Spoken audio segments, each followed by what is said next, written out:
Well, the Mayor of Joburg has again fallen to another motion of confidence against her brought by three minority parties in the council.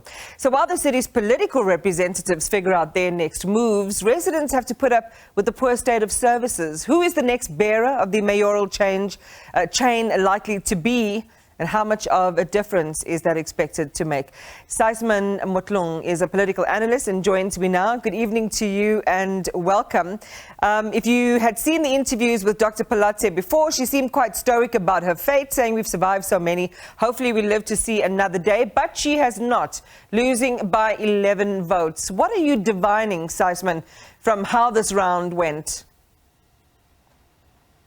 Hello, Iman. And I think it is in the nature of leaders, it's in the nature of politicians not to concede defeat, before the final whistle blows. So for me, this is what I see her doing earlier in the day, despite the partners of the DA having clearly stipulated and mentioned that they will not be backing the DA.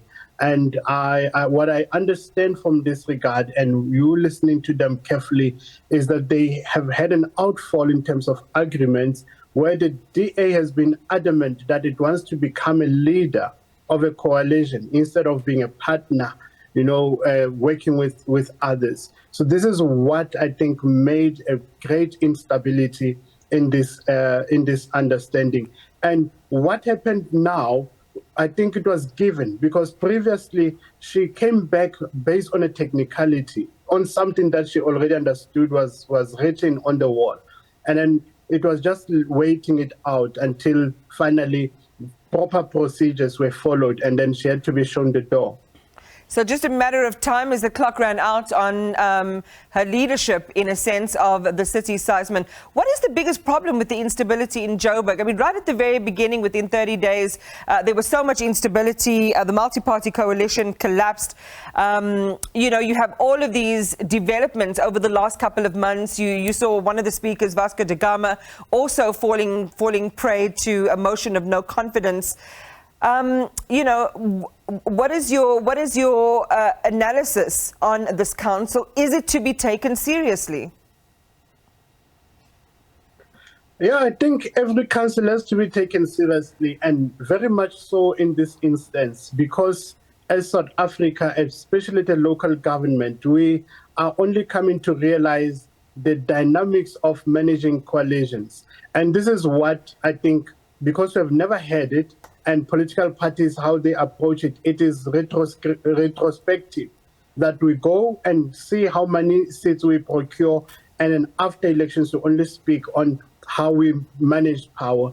But if they were to be proactive, DA and EFF, for example, before elections could come as a coalition and say, we are contesting as a coalition, and this is how we are going to do it, proactively, and the voters to see if they entrust them with that vote. So if you go after the elections, you are only bargaining. And in this process of bargaining, they go on this issue of saying, I have more percentage than you. I'm a senior political party than you. And this is where power plays come to purview.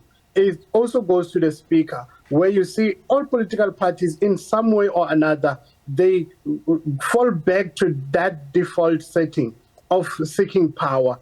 And it will be power by any means. If one comes in for a week, and if that one cannot sustain their position, they will be negotiated out of that position.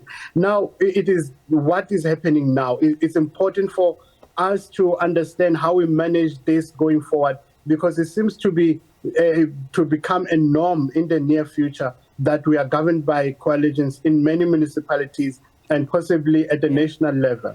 And that's the disturbing trend here is the position, the longevity and the power of individual parties over what we need, which is functional councils that are able to do the work that's required of them. This is the country's largest and richest city. Researchers have told us, Sysman, that what happens in Joburg sets the tone for what happens elsewhere in the country. Again, it goes back to that question of why politicians are fiddling while the city rots. Yes, because politicians want power. They want to control, and this is their terrain of control.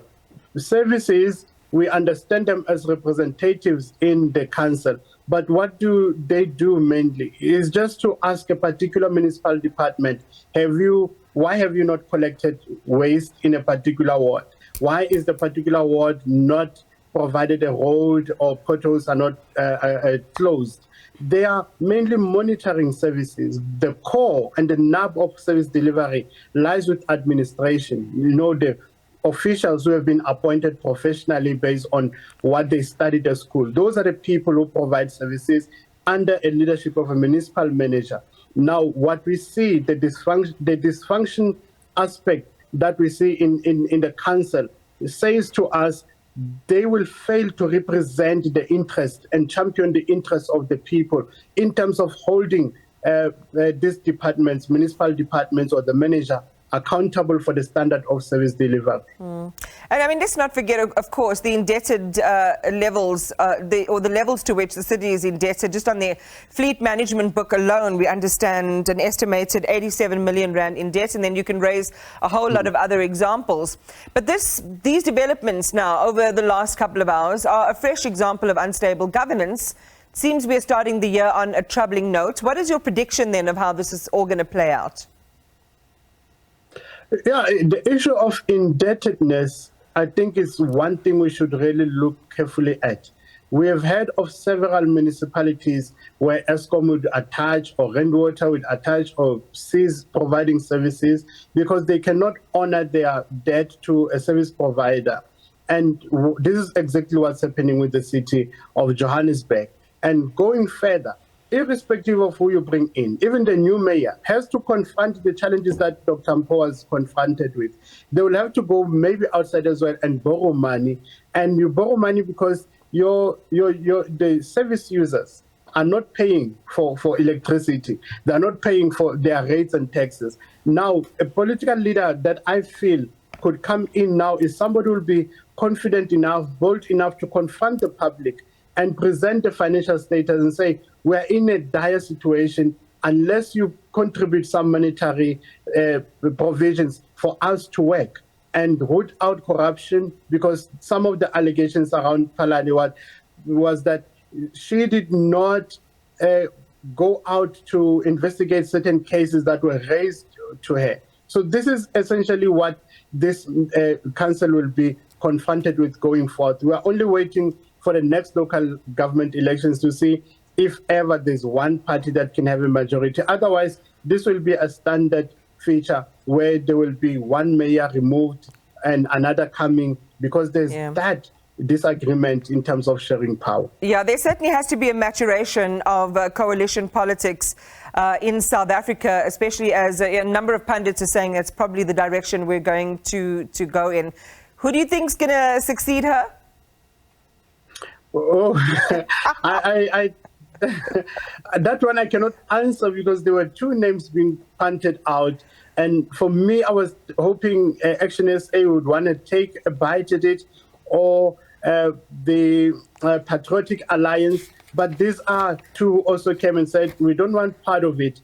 I heard there's a candidate from Al Jama, and I think that will be one who could come through because they also have a very close relationship with the ANC. So that could be an advantage for them. So we've had Patriotic Alliance saying whoever comes in, as long as it's a minor party that comes to power currently. Sysman Motloung, thank you very much for your time and your analysis on Full View. We appreciate it.